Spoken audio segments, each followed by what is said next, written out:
Now that we are halfway through January, before we officially say goodbye to 2025, I wanted to rank every single new animated movie I watched in 2025. I watched a total of 17 new animated movies that came out last year, some being completely awful and some being some of my favorite movies of the entire decade. But with all that said, feel free to leave your list down below in the comment section, and without further ado, let's begin.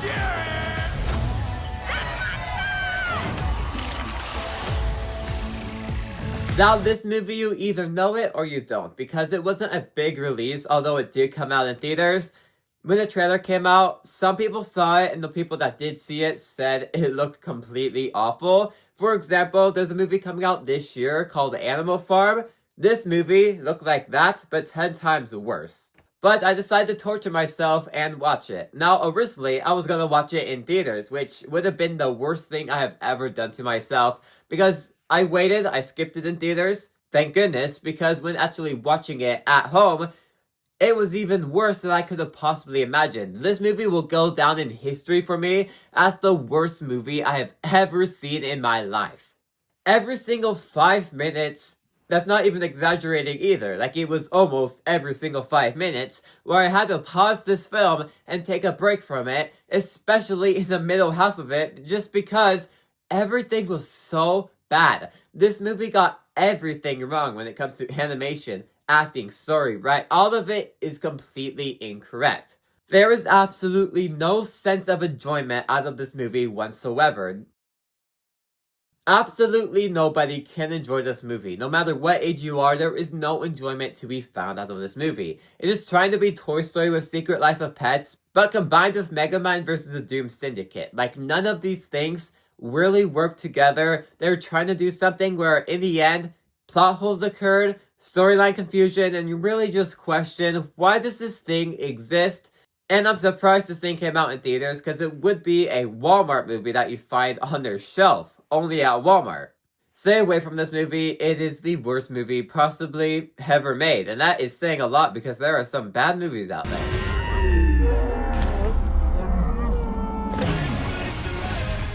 The Twits.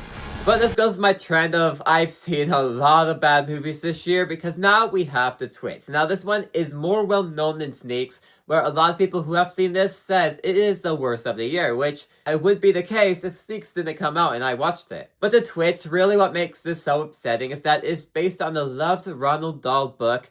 The Twits is a lot shorter one, but still, for what it was still very memorable. So a movie of that could 100% work. But the way Netflix did it, for some reason, Netflix with their animated films can be a huge hit or miss. They can either be good or surprise gems, or complete dumpster fire. There is no in between. In 2022, there was a movie called Marmaduke that came out on Netflix. And The Twits is essentially that. I wouldn't be surprised if they were made from the same writers and director, because the movies feel so incredibly the same that there's just no heart into it whatsoever. The only enjoyment I found out of this movie was the fact that it was based around the book. If that book didn't exist and this thing came out, I would absolutely hate it. There is nothing about this movie that is enjoyable. I'm really just questioning, why do I watch stuff like this to begin with? But I remembered I'm really watching this because it's based on the book. But even then, it doesn't feel like that whatsoever. It just feels like a complete dumpster fire. A guy's butt explodes, for crying out loud, in this movie. That alone kind of just shows you what movie you are in. That decision is just so baffling. I don't know who this movie is made for, because there is no enjoyment on either level of it. I feel like it had potential, but with all that potential, completely wasted because they did not know what to do with it.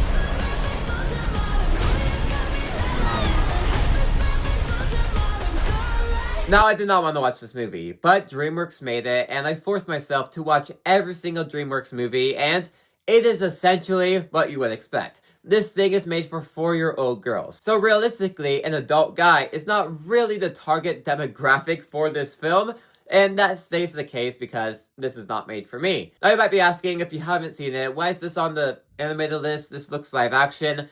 Essentially, most of the movie is animated. It just has live action bits in here, and it is from DreamWorks Animated Studio. It's supposedly an animated film, which is why I'm mad at it too, because I had to watch it because, like I said, it's DreamWorks. I don't really need to explain on my placement here. I am not the target demographic. I absolutely hated watching this movie on every single level. My eyes were bleeding, my ears were bleeding. Nothing about this movie I really truly liked whatsoever. The only reason why it's not really lower on this list is one, the other stuff is absolute trash, and two, I'm not the target demographic. I can't fully place this in last place only because there's a 4-year-old out there where this is their favorite movie of all time. Me. Now, there's not a big significant jump, but there is a jump between Gabby's Dollhouse and Fixed. Where Fixed, compared to Gabby's Dollhouse, there are a lot more enjoyable elements out of. I absolutely hated Gabby's Dollhouse on every single level. This time, there's enjoyable elements to still be had about Fixed. For starters, the 2D animation, you just gotta love. That Pacific art style is just so fun to look at. You kind of miss that 2D art style and what it would look like in modern day, and that's exactly what Fixed does show us. But the main selling point of this movie is that it was a R-rated comedy about a dog who was about to get neutered and has to spend one last day without being neutered. So comedy like that alone, kind of like Sausage Party, I do think does have potential to be funny.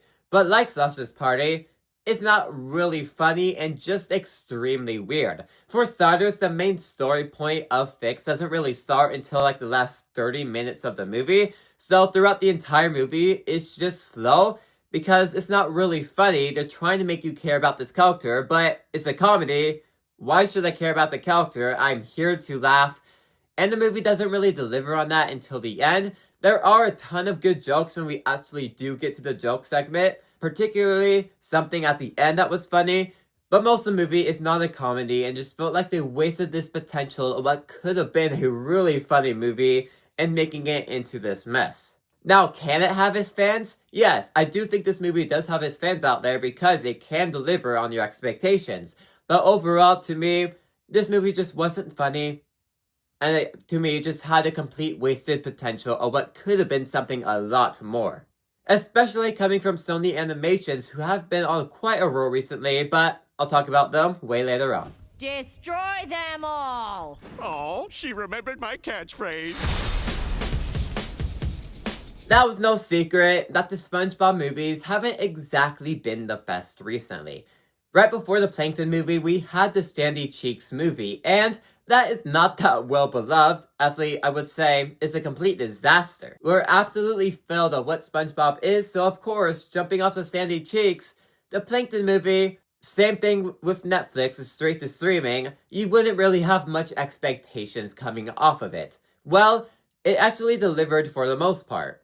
I do think it delivered on a very valuable backstory for Plankton, focusing on Plankton's character and just the way the story plays out with Karen as the main villain. I do think all these different storylines did have a lot of potential and did deliver on a lot of different things, but still not the greatest SpongeBob movie out there. In fact, it is just very generic. The animation looks terrible, and the entire plot, it just feels like we're adding all this filler in because we don't know exactly how to tell this story. It just feels like a SpongeBob special, but they decide to add a bunch of filler in there to make it into a movie. And not even finish the animation. There's a lot of things in this movie where I'm like, yeah, that's cool, but you completely just abandoned it with all this filler in here. Now, there is another SpongeBob movie that came out this year, which I will talk about later on, that I think did a lot more things right than this one. But this one, the humor's not funny. The only real main selling point in this movie is Plankton, and I do think he absolutely stole the show, and is what makes this movie worth watching to begin with. But other than that, as an old SpongeBob fan, it missed a lot of opportunity it could have had, while also delivering on some stuff I wished was delivered on sooner.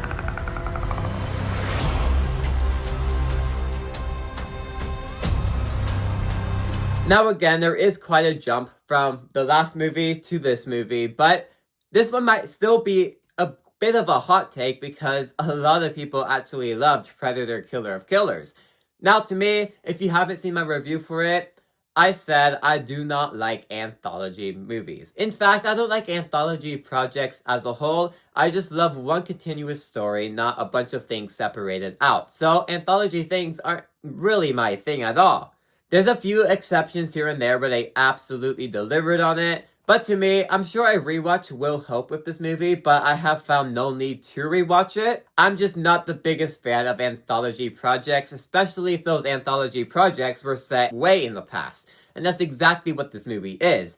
Now, a huge but to this though, when we do get to the last 20 minutes of the movie where it is a big final showdown and the ending, it was the best thing I've probably seen in a Predator movie. The way we are expanding out this lore, the way we are expanding out these characters, I loved all of that, and it's quite clear that this Predator franchise is going in the clear direction in the future. And everything to do with the ending of this movie absolutely delivered on all of my expectations and is what I want from this franchise moving forward. That ending completely saved the movie for me because I loved everything they did with it, and I'm so glad that other Predator movies like Predator Badlands are delivering on those expectations because it's exactly what I want from this lore moving forward. Everything else to me is fine. Forgettable and generic. I don't really like the rest of the movie. I just find the rest of the movie pretty fine and generic, while the ending is what really bumps us up higher than it should be because I think it really delivered on everything. Now, I can't see why all these other Predator fans love this movie, but like I said, I'm not the biggest fan of anthology stuff, so I can't really say much after that. But especially compared to the rest of the franchise, this one delivers on absolutely everything, and I can't wait to see what the future Predator looks like, especially after Badlands. Oh, come on! Diary of a Wimpy Kid, The Last Straw, streaming December 5th. Now, when I was younger, I absolutely grew up on the Wimpy Kid books. It was my favorite series back in the day. And ever since Disney Plus was a thing, Disney has been putting out these animated versions of the movies. Now we're getting in the era where the movies don't have a live-action adaptation of them, so everything in these animated movies are newer. And they fully showed that in the last movie they did before this one, Cabin Fever, where it was the best animated film that they have done from Diary of the Wimpy Kid. Why? Well, for starters, it's a Christmas theme based on probably the best book in Diary of the Wimpy Kid. It was by far the best animated one they did, so The Last Straw did have a bit of potential to follow up from that. And I feel like they tried to copy that film a bit too much just because it's still Christmas time and like the Dog Days storyline. But overall, I do think they found their footing for these animated Diary of the Wimpy Kid films. Because before, they were just a remake of the live action ones, and now they actually found their footing.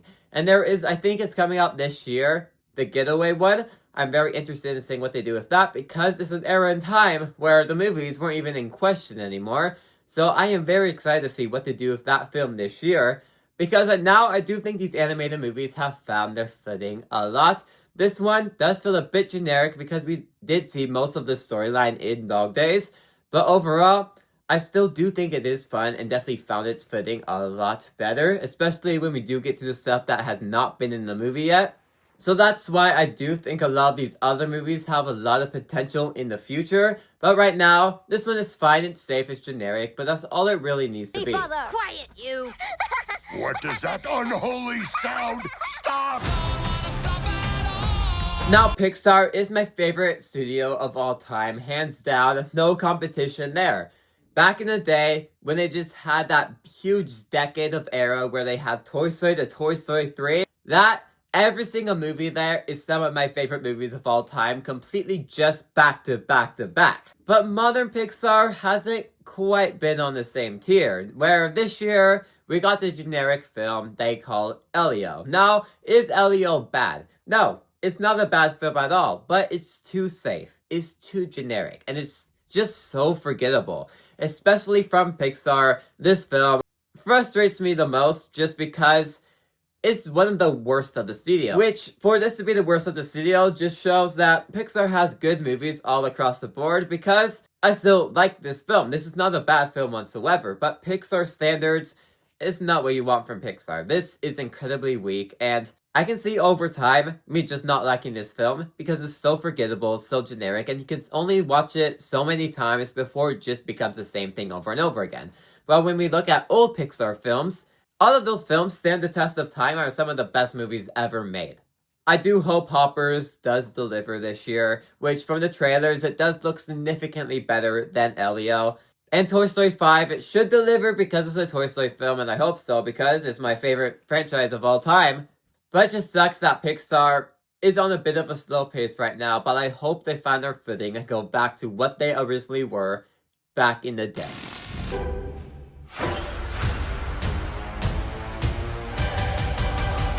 Now we have the big strike for Coyote vs. Acme to come out in theaters to save the film, but before that movie comes out, we have to have The Day the Earth Blew Up, a Looney Tunes movie, where this film was also saved from being shelved.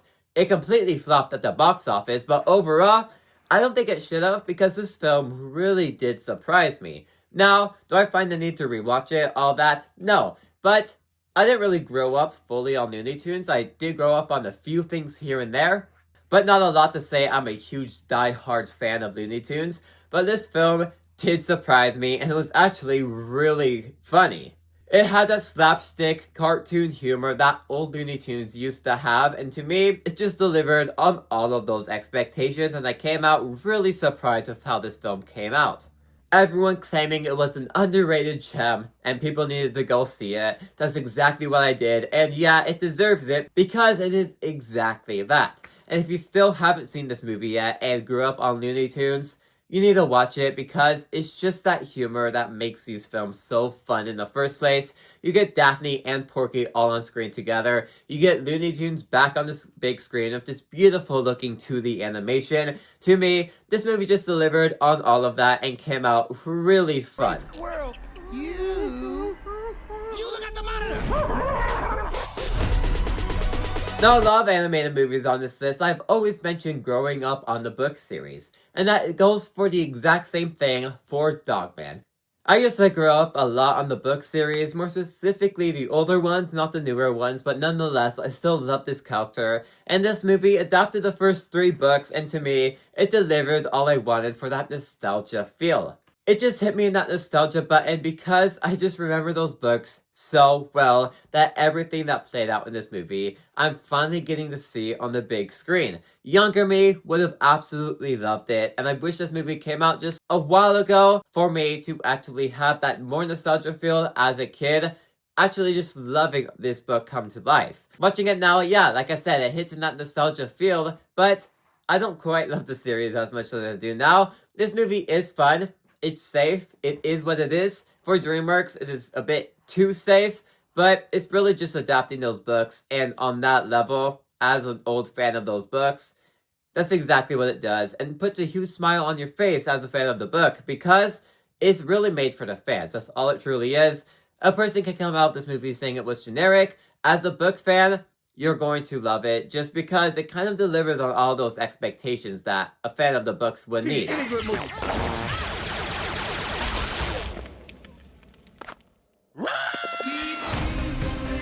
Now, when In Your Dreams first came out, I was really debating on watching it. I'm like, should I watch this? The trailer doesn't really win me over a lot, but the early reviews have praised it a bit. Eventually, I skipped it until the end of the year where I decided to finally watch it before the year ended, and it's just fun. It's safe. It has a nice theme in there. It reminds me a lot of last year's Orion in the Dark from DreamWorks that dropped on Netflix, because it kind of tackles the same idea of dreams. But this one does have a different theme where I do think a lot of this movie does work. It's because of that theme. But also a lot of this movie is just generic, and I wish they fixed a lot of that generic safe nature up, because I feel like when we finally do get to the main overall theme of the story, it delivers hardly, and on all of those heartstrings, it absolutely works. When we look at the rest of the movie, I feel like they could have done a lot more with it to make it a lot more stronger. But that's just a tiny nitpick, because overall, I do think for the most part, this movie delivered. And that's coming from someone with no expectations out of this movie, because like I mentioned before with the twits, Netflix movies can either be complete disaster or a hidden gem. And I think that's what In Your Dreams is truly, is a hidden gem. It's a safe hidden gem. It's not trying to do anything big besides its themes, and I wish it took a lot more risk to make those themes pay off. But other than that, it's fun, it's safe, and that's what's so fun about it. It's vengeance most foul. Now, it's been a while since we got a Wallace and Gromit film, and the beginning of 2025, they decided to release one on Netflix.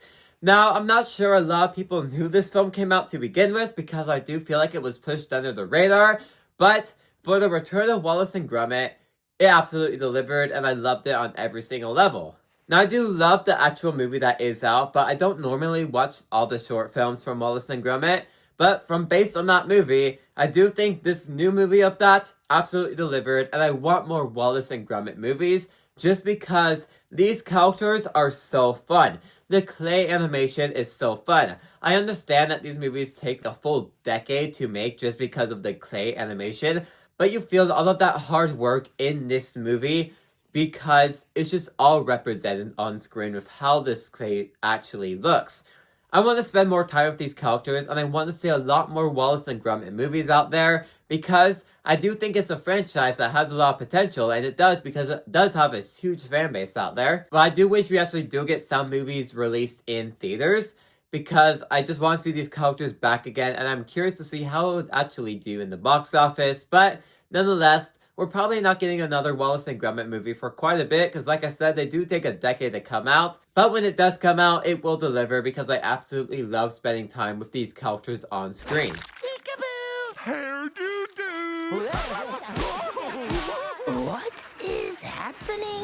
The SpongeBob movie. But our second SpongeBob movie to come out this year, The Search for SquarePants, well, watching it in theaters, I kind of had no expectations for this movie, but it did completely surprise me. Now, it's no secret that SpongeBob has been on a complete downhill recently, and the movies just kept getting progressively worse. Well, this one is my second favorite SpongeBob movie. To me, this film was actually funny. It felt like the old humor of what original SpongeBob was, but still having a mix of that new humor. It just felt like it was appealing to both fans of the franchise. Now, are there some jokes that absolutely don't land? Yes. But are there some jokes that do land? Yes. And we actually get to see the Flying Dutchman finally in the movie of SpongeBob. I'm surprised it took this long to actually get the Flying Dutchman in the movie because he is such an iconic character. But what we do get of him in the movie, I absolutely love, and it's my favorite part of this entire movie. I love how the animation looks. But the movie does have its problems. I do feel like the live action segment at the end of the film was completely forced in there, did not need to exist. But a lot of this movie to me just felt like the SpongeBob I grew up on. A lot like Dogman, really hitting that nostalgia feel of, ooh, this is exactly what I used to love. And the humor did deliver here and there, like I mentioned. To me, this is a SpongeBob movie that I wanted. It's a bit mixed online, but overall, it really just depends on the era of SpongeBob that you grew up on. And if you grew up on the era that this movie does the best at trying to tell its jokes with, I think you're going to love it just the same. Where's my flowers? Prego, cappuccino.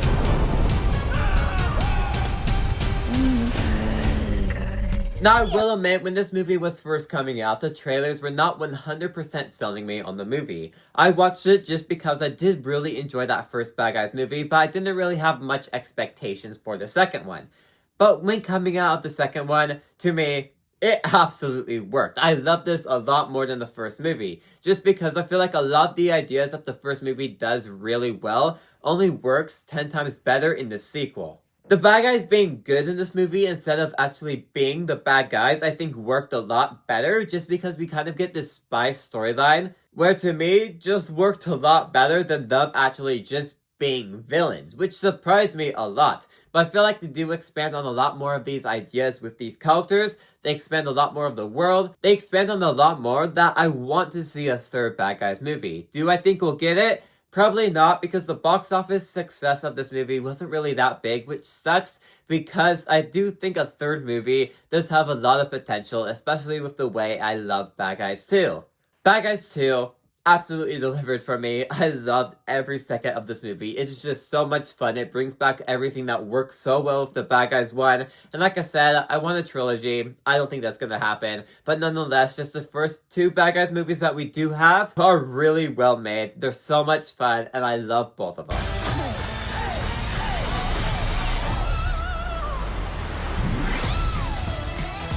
Now here's a movie that's absolutely destroying it at the box office right now, and no surprise because the first movie is huge success, nostalgia galore. We have Zootopia 2.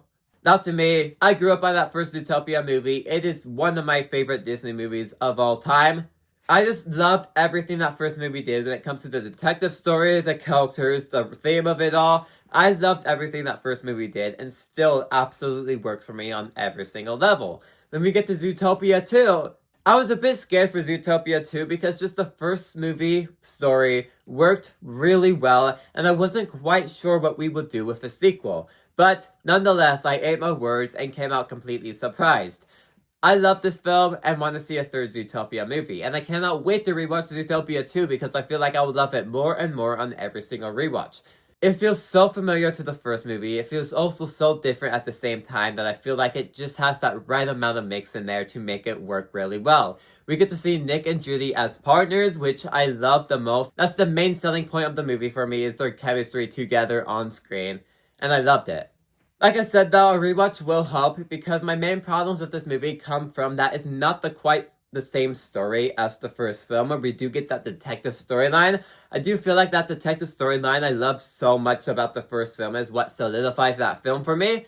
The second one is missing that, which is a problem for me because, like I said, I love that detective storyline, but the characters, the world, all saves it. I loved everything the second movie decided to approach, and I can't wait for the third one because, let's face it, a third one is coming out. The post-credit scene with the box office success, if they don't make a third film, that's just numb. I don't know why they wouldn't.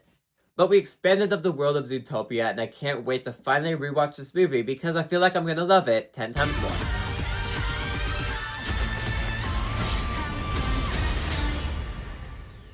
Now, K-pop Demon Hunters to me just shows why Sony is the king of animation right now. Every single decade, there's always an animated studio that is the king of that decade. We have Disney, we have Pixar. Now Sony is completely killing the 2020s. Which is weird, because the movies in the past used to be some of the worst animated movies ever made. Now, we get some of the best animated movies ever made, the best comic book movies ever made. Sony is on an absolute roll, and I cannot wait for Go next month, because, to me, it'll just continue this trend that Sony is on. Now yes, Fix did kind of bring that down a bit, but let's face it, Into the Spider-Verse, Across the Spider-Verse, K-pop Demon Hunters, I'm pretty sure 1 2D animated movie about dogs getting neutered is not really going to bring this franchise studio down, especially since that movie was supposed to come out a full decade ago. Sony is on an absolute roll, and this movie, animation's beautiful, song's beautiful. I don't really need to talk about this movie because I have talked about it many times. You guys have seen it many times. It's everywhere. You know what it is. You know why this movie is so good to begin with, why it's so surprising to begin with.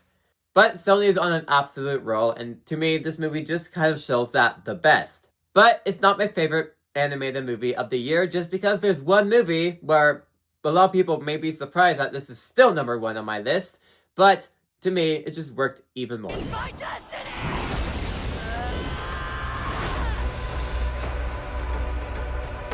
But to me, my favorite animated movie of 2025 is Nadja 2. Now, some of you guys may not even know what this movie is still. It is a bit more popular, but still not enough that I could name this movie anywhere and people will know what it is.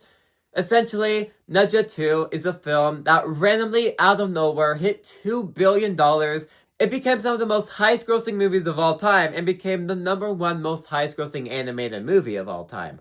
And to me, just hearing those headlines, I had to watch this movie just on that factor alone, and the trailers looked interesting. It looked like something I would be into. And was I right? Absolutely. I absolutely love this film. I cannot get enough of it. Now, if you don't know me, I do love Dragon Ball Z. I can't seem to get into any other anime. There is just something about Dragon Ball Z that I love. And Nadja 2 just kind of captures everything I love about it when it comes to the action or the characters or even the humor.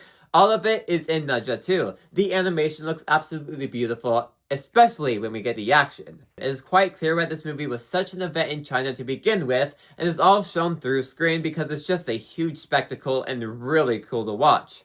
When it comes to the themes or the storyline, all of it is really intriguing, and I cannot wait for Nadja 3 because I absolutely love what this movie did. And maybe want to research this culture and just read about why this character is who they are in China. They're essentially the Thor Hercules version in China. And I found a lot of these different stories, a lot of these different myths really interesting about this character.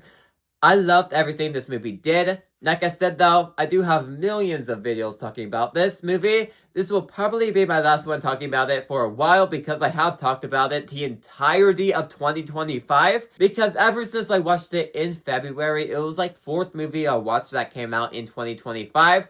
And it remained #1 the entire year, not only making it my favorite movie of 2025, but also making it the best animated movie I watched in 2025.